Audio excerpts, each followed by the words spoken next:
My name's Jim Ryan, and I'm the Dean of the Harvard Graduate School of Education, and I'd like to welcome all of you. It's a true honor for our school, in partnership with the White House, to be hosting this conference. We intentionally have a diverse group in this room: school counselors, researchers, policymakers, funders, teachers, and leaders of nonprofit organizations, school districts, and institutions of higher education. Despite the disparate nature of your work, you all have at least two things in common. First, you are all brave enough to venture into this building without wearing a hard hat. I'm proud of that and pleased. Let me just say this right now to get this out of the way. Pardon our appearance during the construction, and please don't touch any exposed wires during the day. More importantly, you all share the belief that school counseling is critical to college readiness, and you all believe that we are not doing nearly enough to support the work of school counselors and college advisors. I share that belief. The problems with our current approach to school counseling are, I think, relatively clear. To begin, there simply aren't enough counselors. A public school counselor in the U.S. must serve an average of 478 students per year. 1 in 5 high schools in this country has no counselor whatsoever. In addition, the counselors we do have aren't receiving the kind of college and career readiness training that they need.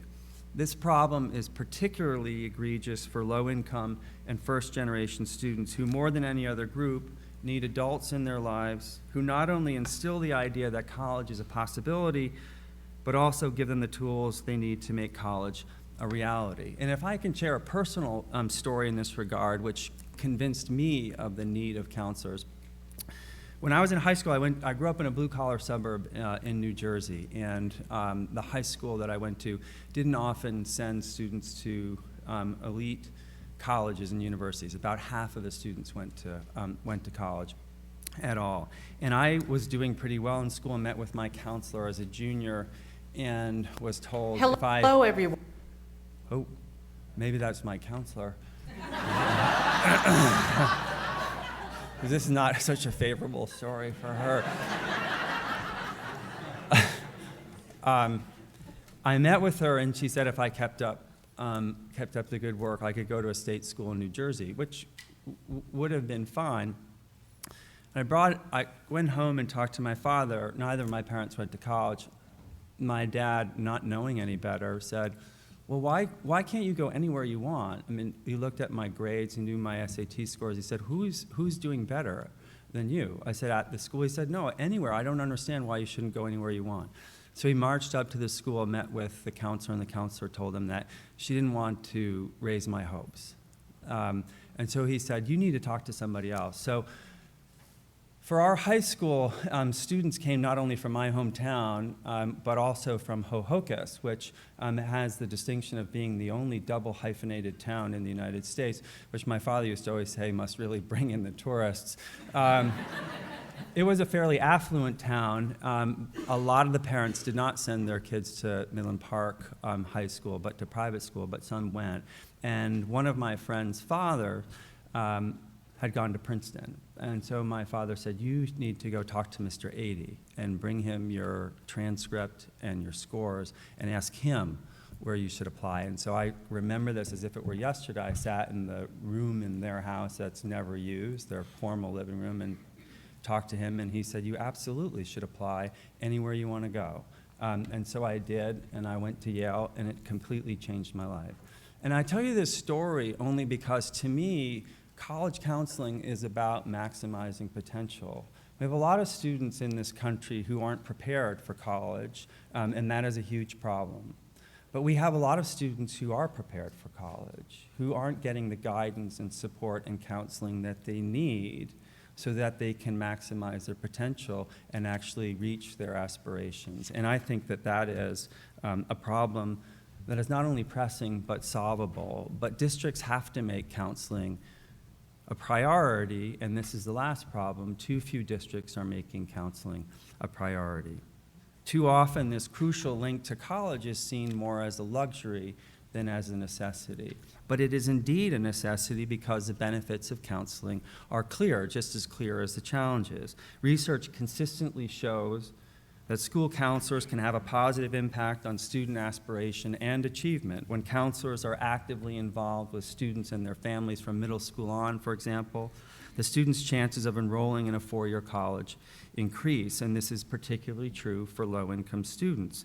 Counselors are uniquely positioned to assist these students who lack access to the kind of knowledge and support that's commonplace for students from middle and upper income families. Let me just give you two statistics that illustrate the problem. In 2011, only 1 out of 10 Americans whose parents were in the lowest income quartile held four-year degrees by the time they were 24. For Americans whose parents are in the highest income quartile, that figure is about 7 out of 10. Giving school counselors the training, the freedom, and the institutional support they need can help bridge this gap and will have a dramatic impact on overall college attainment.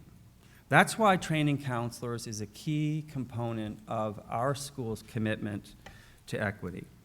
We believe that a high-quality education and the opportunity to go to college are basic human rights, not privileges reserved for the select few. And that's why college readiness is a core part of how we train counselors here at HGSE. Our Prevention Science and Practice program, which prepares counselors and college access professionals, specifically requires a course in career and post-secondary development. Now, I'm delighted to say that we have friends in the White House who agree with our dedication to training counselors. Among them is First Lady Michelle Obama, who has championed school counseling, calling it a necessity for all students, and listing it as an integral component of her Reach Higher initiative, which aims to inspire every student in America to continue their education beyond high school. Unfortunately, the First Lady could not be with us here today, but she recorded a video welcome, which I would like to play for you now. Hello, everyone. It's a pleasure to join you by video for today's conference. I want to thank the Harvard Graduate School of Education for their leadership in organizing this conference, and I want to thank all of you for the work that you do every day to help young people across the country get to and through college. You and I both know that college advising is one of the most difficult, most important, and most underappreciated jobs in this country. Yet so often, when we talk about higher education, we focus only on teachers, principals, and parents, and we forget that an engaged school counselor can be the deciding factor in whether a young person attends college or not. That's why, as part of my Reach Higher initiative to inspire more young people to complete their education past high school, we're focusing on supporting school counselors. Because if we're going to reach my husband's North Star goal, if we're going to once again have the highest proportion of college graduates in the world by 2020, then good school counseling and college advising can't just be a luxury for school systems that can afford it. Instead, we need to ensure that school counselors have what they need to help all our young people reach their full potential. So I want to thank you all again for everything you're doing to shine a spotlight on this issue, and I hope that you have a productive conference, and I look forward to working with all of you in the years ahead.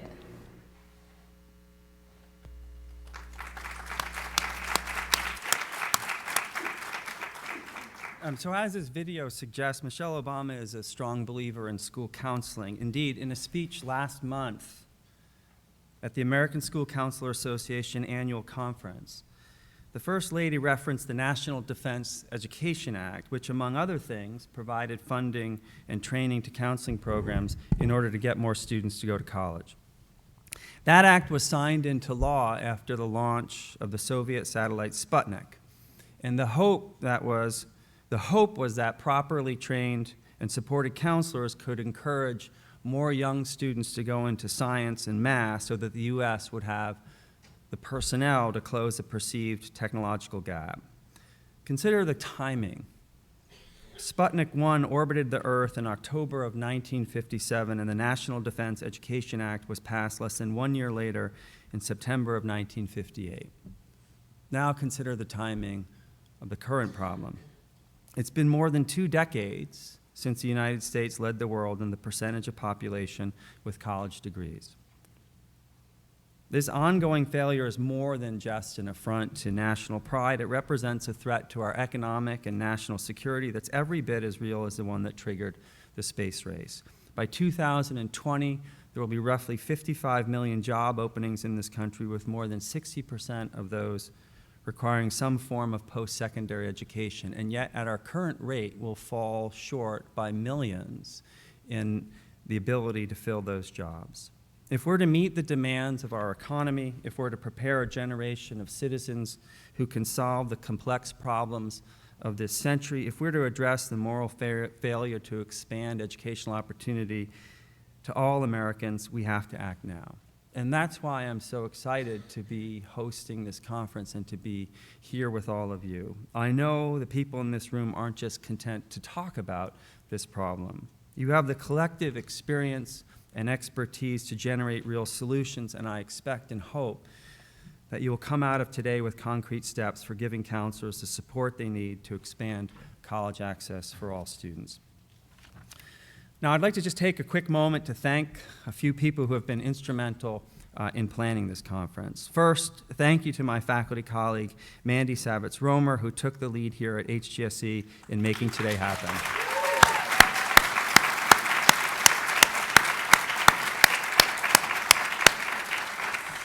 Second, I'd like to thank our own programs and professional education team, especially Keith Collar, our Associate Dean for Outreach and Planning, for their tremendous help in putting all of this together on a fairly tight timeline.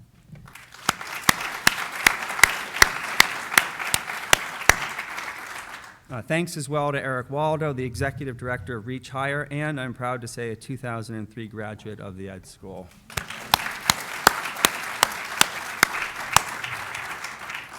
Thanks as well to Deb Delisle, Assistant Secretary for Elementary and Secondary Education, Gene Sperling, the Chairman of the National Economic Council, and of course, First Lady Michelle Obama. Finally, I'd like to thank today's representative from the White House, Deputy Director of the Domestic Policy Council, James Kvaal, whom it is now my pleasure to introduce. James, a graduate of Stanford University and Harvard Law School, and he has more than 15 years of experience working on issues of higher education. He previously served as the policy director of the President's 2012 campaign, as Deputy Undersecretary for the U.S. Department of Education, and as Special Assistant to the President for Economic Policy. It's my pleasure to welcome James back to Harvard, and I'd like to invite him to the podium now to say a few words.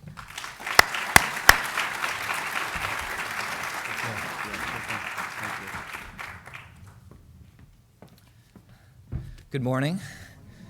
I'm really excited to be here. It's great to see so much progress being made on this important issue. I want to thank Jim and Mandy for all their hard work putting this together, especially on such short notice. Eric Waldo, of course, the First Lady's in the First Lady's office and Executive Director of Reach Higher, has worked very hard on this as well. And we're fortunate to have Ted Mitchell coming later today. So I think the closing remarks will probably be a significant upgrade over my remarks, so you have that to look forward to. It is, when we were beginning our engagement with the community on this issue, we were looking about what we wanted to accomplish in the remainder of the President's term. And it's very important to us that we are trying to move forward on all fronts. And so, the first thing people think about when they think about federal policy is legislation. And we've worked very hard in the higher education space. We reformed student loans, which is maybe the biggest structural change to the student loan program since they were created in the 60s. We've essentially doubled spending on Pell Grants. We've created the American Opportunity Tax Credit, which is worth $10,000 over 4 years, invested in community colleges. So thanks to the commitment of the President, we've really done quite a bit from a legislative perspective. He's also taking action within his authority when he can. And this is part of what he calls the pen and phone strategy. So, for example, last month he signed an executive order letting all students cap their student loan payments at 10% of their discretionary incomes. So that will help up to 5 million borrowers who have debts larger than they can afford to repay, and allows us to say to everyone that has student loans or will take out student loans, we can offer you that guarantee that we'll find a payment that's affordable for you. So that's a big deal.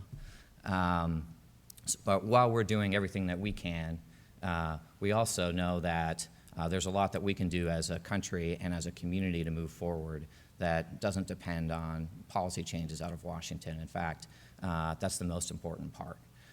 So it is really inspiring to be here with this group. I know many of you came in January for a day of action that the President and First Lady hosted. And to be here to talk about some of the progress that people have made is really inspiring to me, because it shows how seriously people take this effort, how committed they are. I cheated and read some of the progress reports on the plane, and there really is a lot of inspiring work going on, and I think we're doing quite a bit to reach our goal of helping more low-income students enroll in college and graduate from college.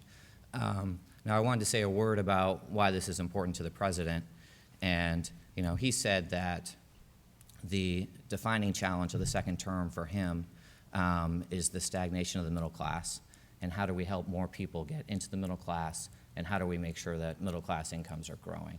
And if you look, for example, at the economic expansion we had in the last decade, even though the economy was growing, middle class incomes were actually down after inflation over the course of that expansion. So the question is not just how do we get the economy growing again, how do we create jobs, but how do we create a situation where middle class incomes are rising, families are doing better, and more people are able to join the middle class. That's obviously a complicated problem. There's no one solution to that. But it's hard to imagine how we get there without investing more in education. And that's why the President has set the goal, First Lady referenced it, of once again leading the world in the percentage of our population that have college degrees. If you look at our workforce among workers who are 55 and older, they are the most educated in the world. If you look at workers who are under 35, we're now 12th. And we essentially have not made any changes in increasing the educational attainment over the course of that generation, while other nations are passing us by. And I want to be clear, four-year college degrees are important, but so too are two-year college degrees and occupational training programs. Those certificates often have great value in the workforce. So we're talking about all of that. So that's what we need to do, both for individual families to help them get into the middle class, and also for our economy as a whole, in order to have sustainable economic growth that's really built on sustainable skills and that shares the prosperity widely. College counseling, in our view, is a key leverage point to try and get to that goal. Because when you look at why students are not going to college, there's barriers that can essentially be put into three categories. There's academic barriers, there are financial barriers, and there are informational barriers. College counseling is one of the few tools that we have that can address all three of those barriers at the same time. And that makes it a vital link between high school and people's plans after high school. Now, because I'm going first, I get to use the statistics that everybody knows. The recommended ratio of school counselors is 1 to 250 students. The national average is 1 to 471. And in many low-income schools, the average is 1 counselor for every 1,000 students. And so when you're looking at low-income students in particular, that's a triple whammy for them, because they have fewer counselors and support at schools. They can't afford the college admissions counselors and the test prep programs that upper middle class kids often get. And often their parents and their peers don't have as much information to guide them. So for all these reasons, they struggle to get good information about what they need to do to prepare for college and how to navigate this process, which is quite complicated. The good news here is that a little bit of information, a little bit of help can be really powerful. Michael Hurwitz, the College Board, I think is here, found that one additional counselor can raise the college attendance rates at a high school by 10 percentage points. So if a high school of 100 students, that's 10 additional students going to college. The Hawksby-Turner paper on undermatching found that mailing a packet of information and making it free to apply to college had big impacts. Students were 40% more likely to go to a college that matched their academic qualifications. And somewhat counterintuitively, they were going to less selective colleges where they were less likely to succeed. In fact, we know if they challenge themselves more and go to more selective institutions, they are more likely to graduate. Chris Avery found that 10 hours of one-on-one counseling made you 8 percentage points more likely to enroll in college. And one of my favorite papers that Bridget Terry-Law and others have done found that helping a student complete a FAFSA form, a $100 intervention, not only dramatically increased college going that fall, but 3 years later, the percentage of those students who had earned 2 years' worth of course credit increased from 28% to 36%. So that's an 8 percentage point increase in people getting 2 years' worth of college credit based on a one-time inexpensive intervention. So we know that this is powerful stuff. There's room to do this much better than we do it, and giving students a helping hand on the road can have a really big impact on helping them make the right choices and helping them get through college. So today, we wanted to focus on counseling. As the First Lady said, that's a key goal for her Reach Higher initiative. My hope is that we'll come together, both folks that were a part of the January event and new allies, to talk about our successes, to try and identify what works, to talk about our shared challenges, and try to work together to reach our shared goals in this space. I know that we've identified 3 key areas in consultation with many of you, and that's professional development and training, innovation and research, and new counseling tools. So I hope we'll have a robust conversation on all those areas, and I'm really excited to see what we can come up with today and about the momentum that this group is making. So thank you. And with that, I'll turn it over to Mandy.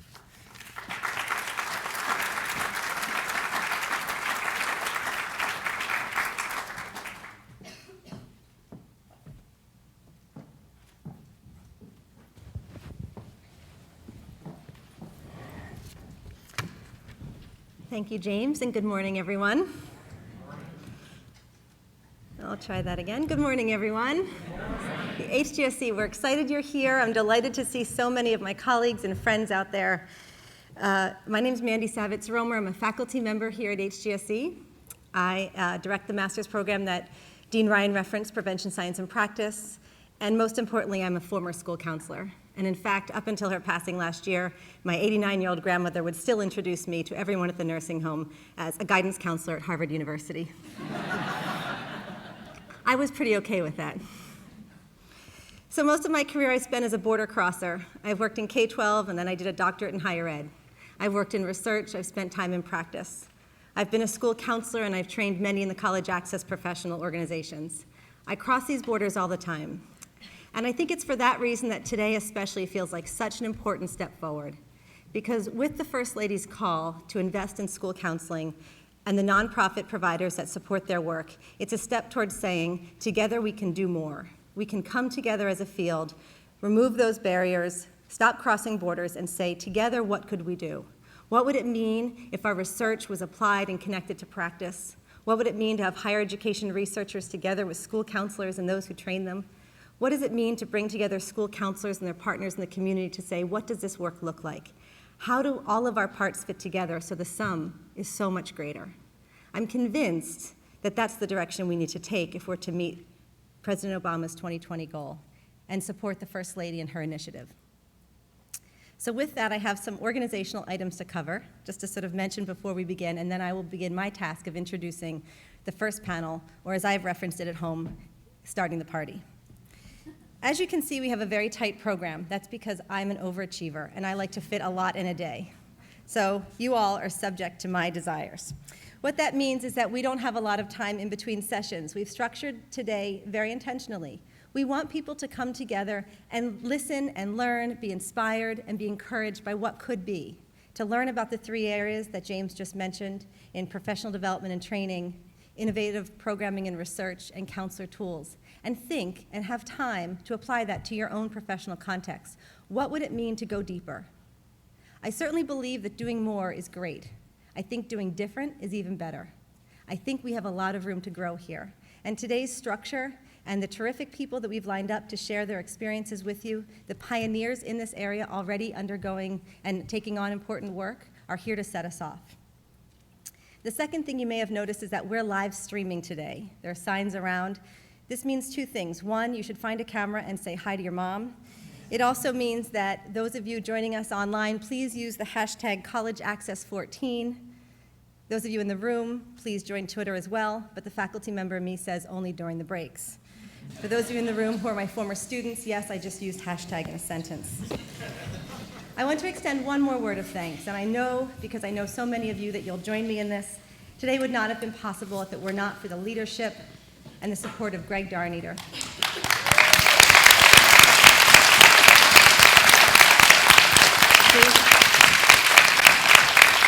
I didn't even need to say who he is, but I will.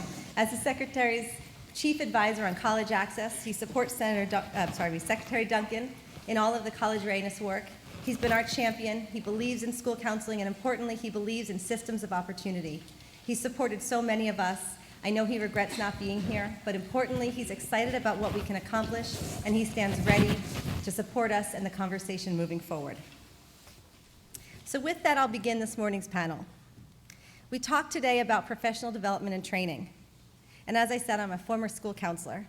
I know firsthand that the training that I got certainly didn't prepare me for the challenges I faced at a large urban high school here in Boston in providing early college awareness. Trying to engage my students in inventing a future for themselves was challenging work. It's complex work because there are so many difficult aspects of this process. But now, as I train and research school counselors and college access providers, I've come to see just how important it is that we have well-intentioned and passionate people in this field, and we have many. But more importantly, I've come to believe that good intentions and passion are not enough. They're not enough to tackle this challenge. Wanting to do good work, wanting to close achievement gaps, wanting to increase post-secondary opportunities can only happen if we have people on the front lines who are knowledgeable and skilled and are relying on more than just their personal experience to guide what they do. In my work supporting practitioners, especially those who will work with students for whom inventing a future is challenging, inventing tomorrow is challenging, for students for whom the future feels abstract, vague, or post-secondary training doesn't feel like something for them, this work requires training, and not just any training, high-quality training. Training that comes from the professional pathways that lead to these professions, training that comes from on-the-job professional development that enhances one's role. Yet despite its importance and our understanding that investing in human capital is perhaps one of the most important investments we can make, we've not done very well. In many cases, school counselors are not prepared for this aspect of their job, and there's much work to be done for school counselors in their readiness as well as their partners in the community college access programs. I refer to this as the preparation gap, and in fact, it's not just one gap, there are several. So that's why for my context setting today in my introduction, I'd like to briefly mention 3 of these gaps and specifically suggest that these are gaps in which we have opportunity and why I believe closing them holds the greatest promise for meeting the President's 2020 goal. First, there's the pre-service gap. For school counselors whose professional pathway includes a master's degree in school counseling, graduate programs and their curricula are simply not preparing them for the college readiness work that is ahead of them. Few graduate programs require courses in college and career readiness counseling, and some operate using outdated modalities that overemphasize clinical counseling and training and underemphasize the skills and knowledge that are needed to integrate college readiness work into students' academic development and their social and emotional development. Creating equitable programs in schools, college-going cultures, and initiatives that support all students, not just some, requires that counselors are trained in leadership so they can broker the kinds of partnerships that are essential to this work with community agencies and business partners. They should be trained to use data so that they can be informed in the post-secondary landscape, the labor market trends, retention trends, so they can use that data to guide their students. But too often this content is missing from our pre-service pathways. For college access professionals, the gap is evident in the fact that there is no one uniform pre-service pathway to those roles. In college access programs, we have folks who come straight out of college from a range of disciplines. In fact, this strategy lacks uniformity. It lacks a signaling of quality and readiness for the role. And in addition, the training of our college access community lacks attention to what it means to do this work in schools, understandings in public education, understanding what it means to collaborate with school counselors and other school staff so that the services they deliver are meant to maximize student outcomes in a school context. Second, there's the gap in ongoing professional development. Research tells us that school counselors have very little access to quality, relevant professional development. For example, school-based professional development, and I went to many of these, largely focus on teachers and instructional development. I know a lot about rubrics. It serves me well now. In addition, district-based training often is covering such a wide array of topics because of the multifaceted school counselor role, or as I sometimes say, poorly defined school counselor role. And while many professional organizations hold terrific professional development and training throughout the year, in many cases, school counselors don't go. They don't go because of the costs associated with attending. They don't go because of the opportunity costs that come from missing a day of work. And worse, there's even the unwillingness of school leaders to prioritize the release time needed for school counselors to attend. As I've already mentioned, many nonprofits do invest in robust internal training programs. However, at worst, college access programs who don't find themselves with the well-intentioned young professionals who've recently completed the college planning process themselves. And as I mentioned earlier, the over-reliance on good intentions is insufficient, especially when the complex array of developmental, academic, and financial challenges are faced by first-generation students, students of color, and those from rural and urban areas. These two gaps bring me to the third gap, the content gap. The content currently addressed in college access training and professional development ranges from the instrumental, helping students understand how to fill out forms and giving them key information, to the developmental, training in adolescent development so we understand how students come to form a college-going identity or a future-oriented identity. Of course, we certainly want our advisors and our counselors to be trained in these areas in the concrete tasks associated with the specialized practices of completing the FAFSA. I think we all need training in that. We also need our staff to be trained in the policies surrounding undocumented students so they can engage young people who early on believe that higher education is not for them. However, beyond this, the content is inconsistent and frequently misses other topics that are very necessary to move and engage young people through education and onto a post-secondary training. Our trainings need to equip practitioners with the cultural competency and proficiency necessary to counteract educational disparities. They need to prepare educators to use data to make decisions about what other programs are necessary and which students are not being served by the array of programs that are out there. We need content that teaches staff how to broker community-based partnerships in a way that complements school-based initiatives and not in ways that just replace them. These topics move practitioners away from personal experience and towards scientific and developmental theories that guide their work, that explain the why behind what they do. I expect these gaps in content can be partially attributed to the fact that this is a field that has not benefited from a core set of competencies, college and career competencies that would otherwise guide our everyday work. In fact, I believe we need to define this set of competencies, and that is an important step forward. Better yet, we need to acknowledge the professional nature of this work and do everything in our power to ensure that those working directly with students have the preparation and training that they need to work with students effectively and responsibly. Or as Greg Darnider would say, not anyone can do this work. The three gaps I've mentioned, while presented as gaps, are actually opportunities today.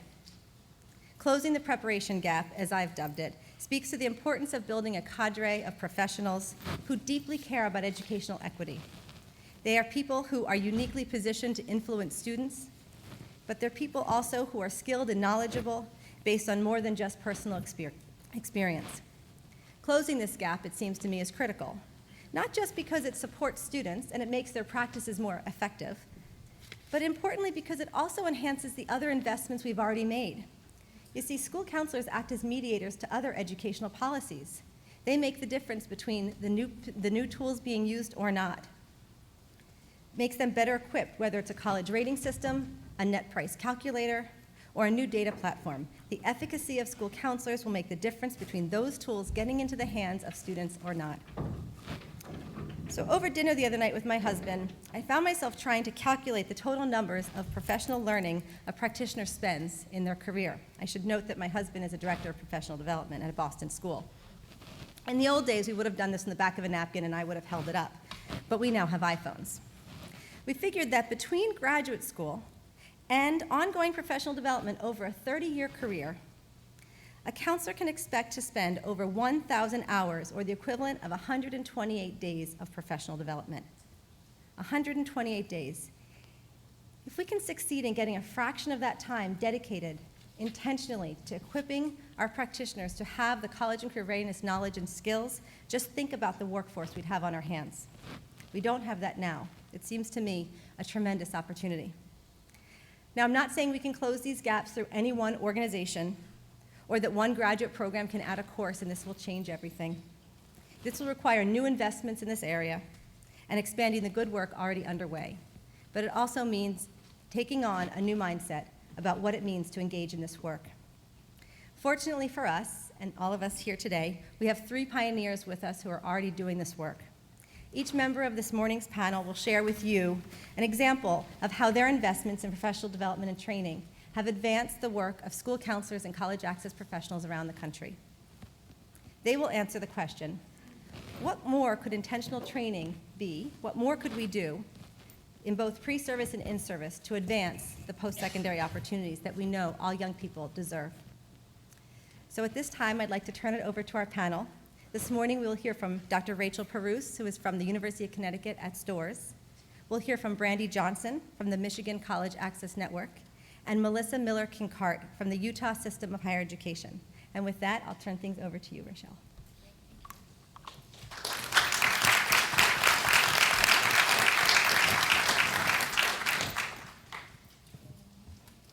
Good morning. As a school counseling professional and as a counselor educator for the past 25 years, I can't tell you how thrilled I am to be here today and to see First Lady Michelle Obama address the American School Counselor Association and recognize the worthiness of school counseling. It's a fantastic and terrific day.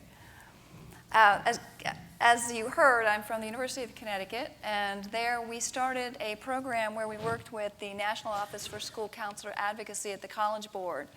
And what we did is we created curriculum and fieldwork experiences so that our school counseling students, day one, first year, go out into the schools and start working on equity-based college and career readiness. Our curriculum is infused with college readiness counseling throughout, and our fieldwork experiences are also related to equity-based college and career awareness. Our goals in doing this have been to help all P through 12 students reach higher. We ensure that all school counseling students are able to implement equity-based college and career readiness. Students who are P through 12 need to be prepared for college. They need to be prepared so that they can choose what they want to do. They can choose their own vocation, and whether that's going to a college or university, a community college, or a vocational school where they can study heating and air conditioning, whatever they want to do, that's what they need to be prepared for. Also, as Mandy noted, there's a lack of training and professional preparation for those school counselors who are already out in the field. And so some part of our goal is also to bring training and preparation to already practicing school counselors. At the University of Connecticut, we are uniquely positioned because we are very well respected within the state, so that opens a lot of doors for us as the school counseling program. So when we come knocking and say, we would like our first semester, first year students coming to your school and doing this, they say, okay, sure, come on in. And that's really wonderful. That's a wonderful thing to have. Our faculty is committed to social justice advocacy. We are committed to equity. We were part of the Education Trust Transforming School Counseling Initiative when it first started in 1998, and then we followed that through with the NOSCA initiatives. We have master's level school counseling students, and we also have doctoral students who come to us from the field as professional school counselors who want to become school counselor educators. Outcome measures. So when we're talking about outcome measures, it's not just the pieces that we are teaching our school counseling students, but outcome measures also are pieces that we look at when we do interventions within a school. All of our students come prepared to do equity-based data collection. So within the equity-based, we have to disaggregate the data. And it's not enough, so if a school counseling student runs a group counseling or classroom guidance or a whole school systemic program, it's not enough to say, this is what the students were like pre, this is what the students were like post, okay, I'm done. They learned what I wanted them to learn. That's not enough. They learn what you wanted them to learn, then they also have to go the next step and be able to implement that, and it has to be part of their success. It has to be something that leads to success. So we ask our students to disaggregate their data every single which way you can think of. And I even had one school counselor disaggregate data. I was at a conference, and she mentioned that she disaggregated by zip code, because for her, zip code was an important component of which kids were doing better in school.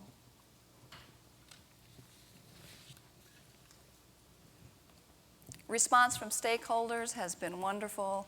I get telephone calls from hiring committees saying, your student was the only one who showed me data. And I say, oh, that's terrific, that's great. They love, how principals love those data graphs. And so they love our students in that way. Internship and practicum supervisors, what we have found is that our supervisors are asking for more training from our students. So our students go in and they teach the practicum and internship supervisors how to do this work.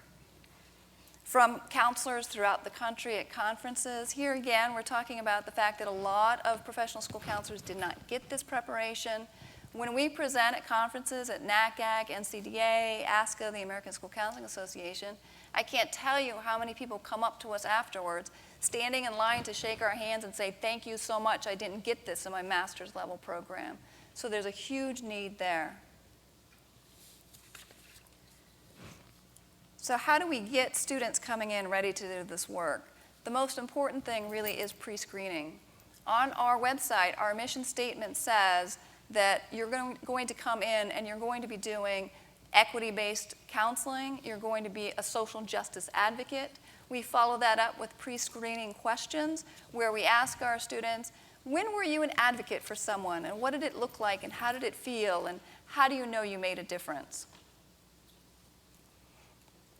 We tell our students never to treat students equally, because that's a very bad thing, and they're always very surprised when I say that.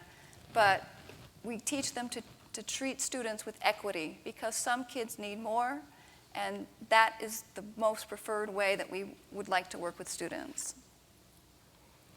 Our essential collaborators, again, I mentioned the National Office for School Counselor Advocacy at the College Board, which has the 8 components of school counseling that are completely infused throughout our curriculum. School districts that allow our students to come in and allow us as faculty to come in and work with their K through 12 students. Certainly there have been some initiatives in the state of Connecticut that have helped us. We've had past grant funding where we worked in an inner city school, and through that work we were able to increase college knowledge. This is just within a year or two, increase college knowledge. It had a moderate correlation with GPA. We increased the number of students rising sophomores from 40 to 100 in a couple years. We helped more students graduate and more students go to college. So the work can be done, and it can translate into significant numbers, sometimes in a very short period of time. Much more needs to be done for professional development for current school counselors as well, because that is a lot of, that's a lot of people out there looking for that professional development, and we really need to serve them as well. So thank you very much. Appreciate you.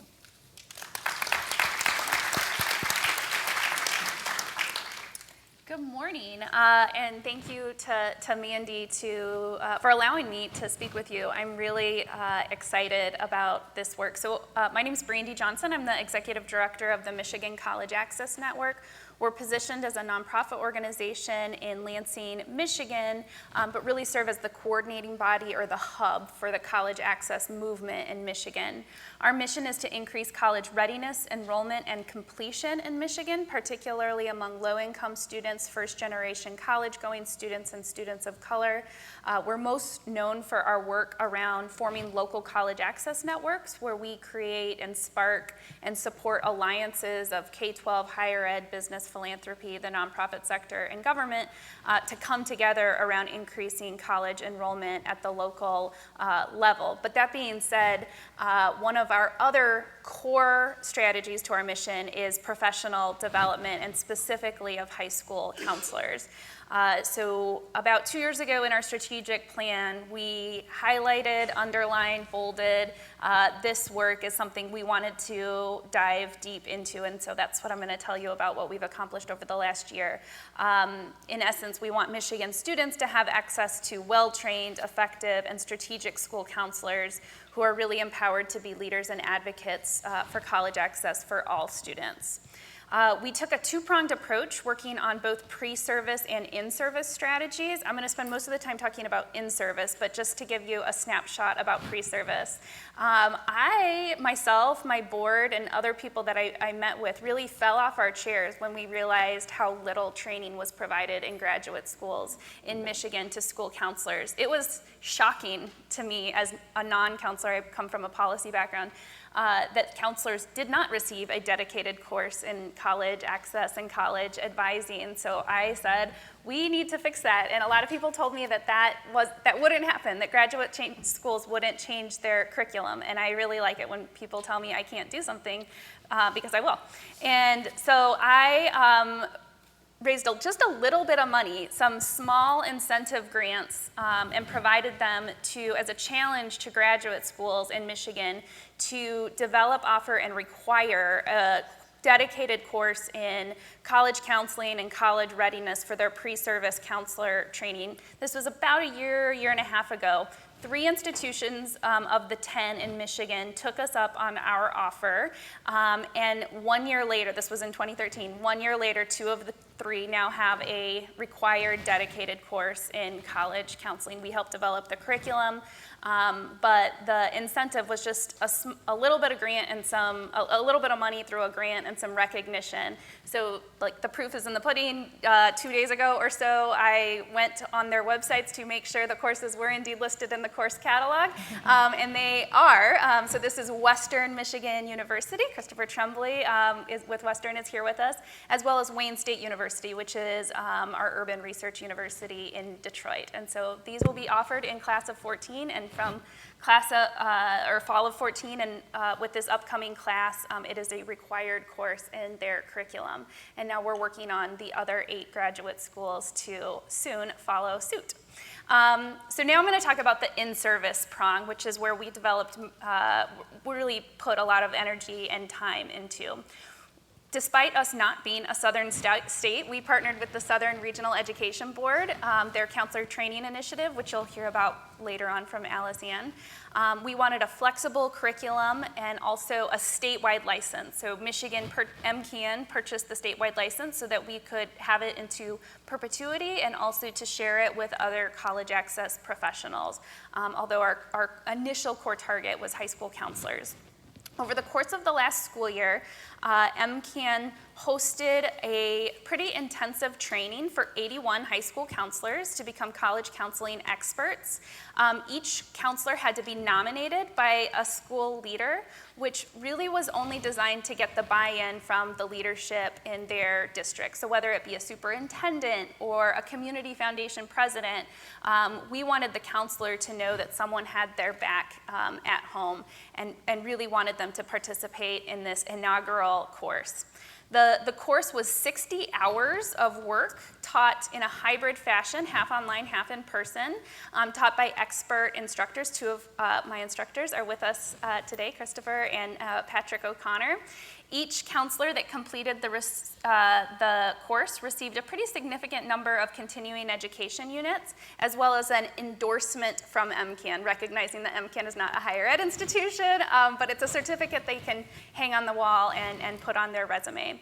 Looking into next year, we plan to train an additional 150 school counselors using this framework and this model. So in year one, which was last year, the 13-14 school year, we had 134 counselors apply to participate. I set the goal of 100 sort of randomly. I thought that sounded big and bold enough to make a difference. And we were just hoping and praying that 100 counselors would take us up on it, and we had 134 agree to participate. We had 100 accepted into the course. It was first come, first serve, and the rest were asked to be on a wait list for the following year. I will say on the first come, first serve piece, we did do some special outreach, particularly to the counselors in the city of Detroit, to make sure that they were ready to apply when the registration opened, because we wanted to make sure that they had access to a number of seats. We had 99 show up on the first day, and 81 finished the entire 8-month course. We had about an 82% retention rate. Because it was successful, we agreed to do this course again next year. As of a couple of days ago, we had 195 new counselors that have applied to participate. We initially thought we were going to have 100 slots, but we hit the 100 mark within 27 hours of opening registration, which I think is just very clear and compelling evidence that counselors are demanding and needing this type of training. We opened it up at 8 a.m. on a Monday, and at the end of April, and by 10:39 a.m. the following day, over 100 counselors had registered for the course.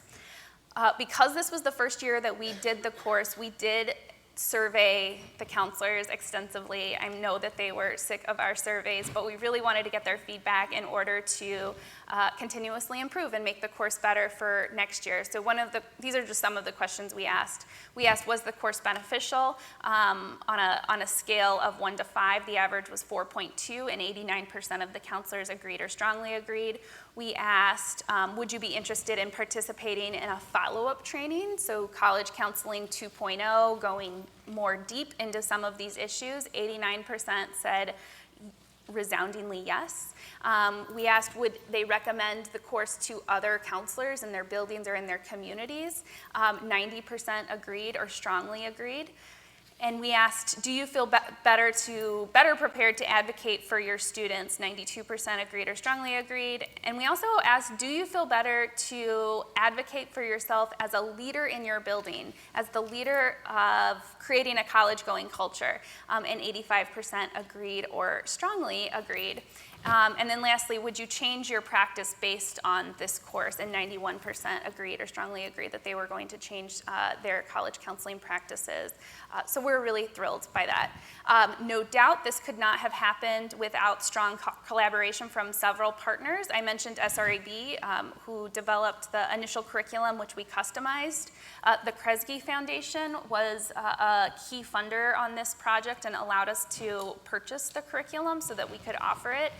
We worked with our Michigan Department of Education largely just to offer the continuing education units.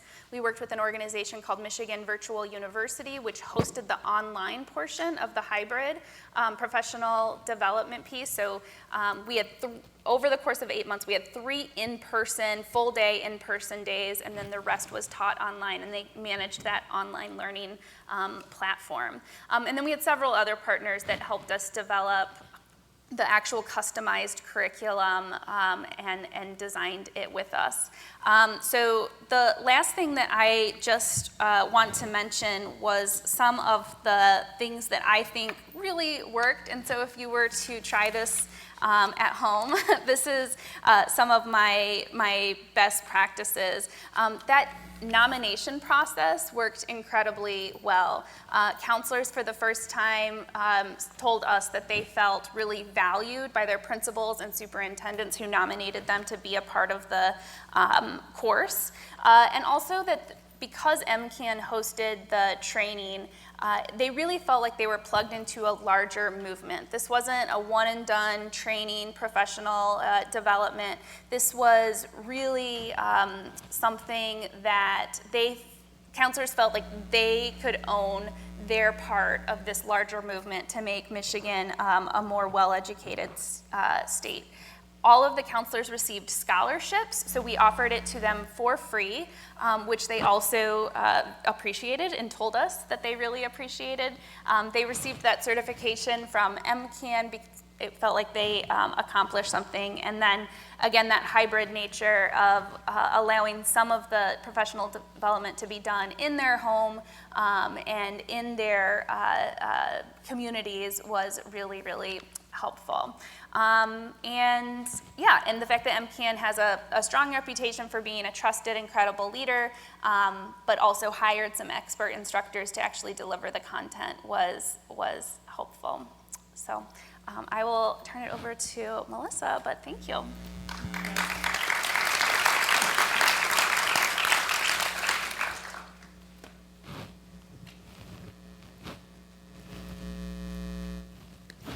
Great. I am impressed by the expertise of this panel and grateful to be a part of this and appreciate their passion.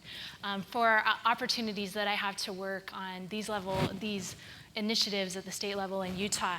I am pleased to work as the Assistant Commissioner for Outreach and Access in the Utah System of Higher Education under the direction of the Utah State Board of Regents. And I just wanted to give you a context for the landscape for the work in which we do in Utah. We have a 19-member citizen board that's appointed by the governor to govern our 8 institutions of higher education in Utah. Of all those students who do go to college in Utah, 80% of them are educated in the system. We do give out 75% of all of the credentials that are earned in the state of Utah. We're doing this at the overall cost. We're 3rd lowest in the nation, and we're doing it most efficiently at being 2nd for the amount of state dollars that we use to actually educate students. We're doing this with a high growth rate, and so we're expected to grow by 28% in the next 5 to 10 years with our high birth rate. And so exploding growth, low cost, and some good innovation that's going on within the system to be efficient. We are a state that also has a large goal, an attainment goal, and we have our governor has gotten on board with our business community that 66% of all of our working adults should have some credential by the year 2020. As we look to the framework, I know that this is familiar to many of you, but as I look to the work that I've been doing at the state level for the past 5 years, I was given the opportunity to really drive the participation initiatives in the system, and then 2 years later, also the completion work that we're doing around the system. And so I have oversight for our merit-based scholarships, all of the outreach work that we're doing. Many of your states have the College Access Challenge grant. We've run 15 to 17 initiatives out of the system level on that grant. We've also had the birth of the College Access Network of Utah. Out of this, we've received some ongoing state funding to supplement this federal funding this past year, and most recently are the recipient of a Gates Transformational Grant, and so we're driving all of this. What I really like is this discussion and this framework that is before you that comes out of the Office of the President.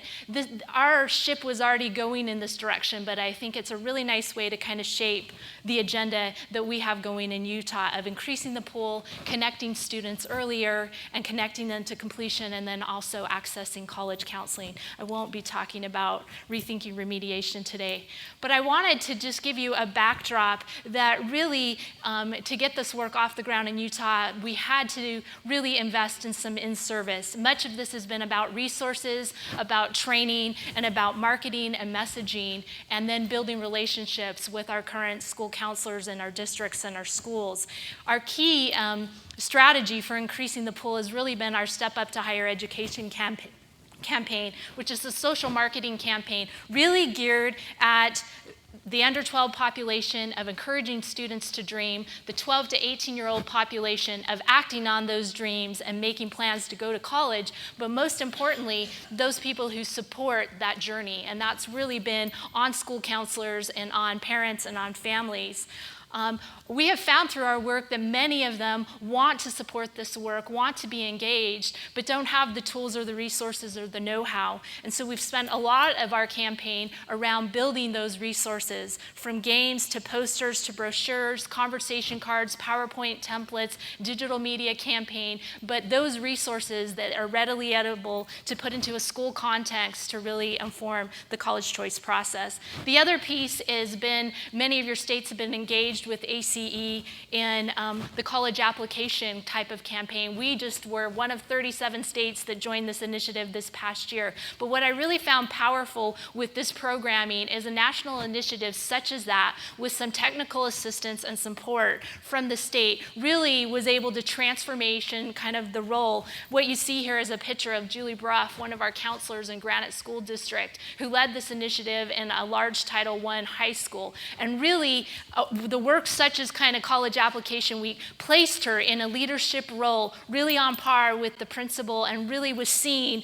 as kind of an important player in this work. So I think programming is key to this. Another piece that we've been doing is just our 8th grade outreach. This has really allowed us to build relationships with school counselors. The only reason I mention this is the transformation kind of this 5-year program is we really saw the need over the last 18 months to put school counselors front and center in this outreach program that comes in with business volunteers and talks to them about going to college and how to prepare and what they need to do. But we've created a 10th grade counseling, a 10th grade presentation the school counselors now give and now receive professional development and guidance and additional support on. The other piece that's been instrumental is owning what we mean by college preparation, transition, and also enrollment. And in our state, there was a lot of professional development and in-service from our folks in the State Office of Education, but nothing that was owned by higher education. And so the last 6 years, we have a statewide conference directly to this initiative for in-service. Even though these pieces, I think, have been key and we didn't have any of this the last 3 to 4 years ago, it's all been kind of at the margins. And so I was lucky enough to participate in some CACG director meetings and heard of the initiative from SREB on college and career counseling.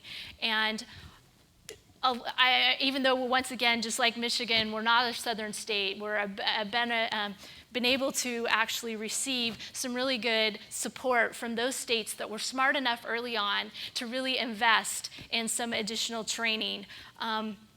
This program is an online curriculum really around college planning, paying for college, the admissions process, the financial aid process, middle grades. And as I looked at this program and looked at the content experts that had developed this model, we brought it back to Utah and knew that we could really do something with it and that we could shape it in our pre-service environment. As SREB quoted, as they looked to the 466 school counseling programs nationwide, only 42 of them actually offered a course in college and career admissions counseling. I knew that we could do better and that we could own this in higher ed in our pre-service world. And so thanks to my collaborators, Dr. Paul Gore is here from the University of Utah, who directs the school counseling program. Our partner, also Camille Odell from Utah State University. We set out to do some things in the state of Utah to improve our own counseling programs that we own within the system. The really nice piece about the SREB curriculum is that it can be customized to states, and we did spend a good number of months moving through that. We had the intention that this may look different at each of our institutions, but that we would make a pathway that worked and that we were going to invest in facilitators that would be able to offer this in also a pre-service and in-service capability, and then we would look to some professional development opportunities. So in our pre-service deployment, we did put together a statewide customization team that took some of us from the state level, many of our district contacts, some existing graduate students, those counselors that are already in the field, and then our two heads of our director of counseling programs, and used a grad student to really drive this process. This was done with some money from our College Access Challenge grant. We really used about 18 months to customize and also have each of our institutions work with bringing faculty on board. We engaged some flexibility in each of the two models that each of our institutions have employed. They're different, and it's based on what their programs and how they look. The University of Utah is a smaller program, engages about 26 students a year, a cohort model program, whereas the University Utah State University is a much larger program, do a cohort program, as well as a distance delivery type of model. But the University of Utah used a curriculum-infused model and took these online training courses and mapped and aligned them to existing courses in professional issues, school counseling, their practicum, and internship course. And so kind of used the in-person model with also the backbone of the online learning. Currently, we now have 26 students that have been through this model at the University of Utah. Whereas Utah State actually built a standalone course that used this online training as the backbone, and we've also produced 47 graduates. The University of Utah felt so passionate about the new training that their graduates received that they pushed through the trustees as well as the regents a new emphasis that is on their counseling transcript. Yes, there are some significant costs for startup. We did, as Michigan, work with SREB on a statewide license. I know SREB is offering many different kind of models for employing this moving forward. And then there was some additional key funding that helped with kind of sustaining faculty buyout and also a grad assistant to support this work. As we move forward, we're reaching our last goal in Utah around professional development and taking what we build in pre-service and getting it to our existing counseling base. Once again, both of our institutions have tackled this in a unique way that makes sense for their relationships and their partnerships. The University of Utah has worked with 2 key districts in Salt Lake City where we have some really strong relationships, and Judy Peterson is here today. She will speak to you later. Granite, we play with the Coalition of the Willing in Utah, but we've done a cost share partnership where they have put in some money, as well as the university and myself, to put their counselors through a summer online 6-week PD version, where Utah State has created an additional course that's offered every semester, and it's also bringing in school counselors, administrators, and teachers as well. Just in closing, the cost structure that we're trying to get to with professional development in Utah is really cost recovery. And so there are some recording fees that each of the institutions have for continuing education that are fixed costs that we can't work around, but that we're trying to get at with 20 participants and paying a facilitator a fixed cost, a really reasonable cost of $175 per actual participant. The other few pieces that we've tried this past year is thinking outside of traditional school-based counseling for in-service, but we've worked with the governor's office. We have a brand new educational liaison and launched a pilot this year that the governor's office has paid for paraprofessionals. And so those scholarship or aides that are in school counseling, college access professionals, were nominated by principals to actually receive a scholarship and a $500 stipend to take this course during this summer. We've also been working with our College Access Network to make sure that our Garrett folks and our folks in TRIO are also being trained and receiving this at a fairly reasonable cost. To get at greater equity and making sure that we're getting statewide with this, some of the ongoing state funding that we received this year is allowing us to launch a new grant program called the Step Up Ready Grant Program around college readiness, where districts and higher education institutions come together and choose objectives around participation, around enrollment and transition and professional development. One of those key objectives is working with USU or Utah State in advancing this work and getting their counselors trained. So anyway, I just wanted to say in closing, this truly hasn't been my efforts, but this is the work of many hands. I applaud my colleagues at these institutions and my team and the folks I get to work with at the state level, and really believe if you have a plan, if you play with the Coalition of the Willing, and you have some luck and a little money, that you really can do some good things for our school counselors. Yeah.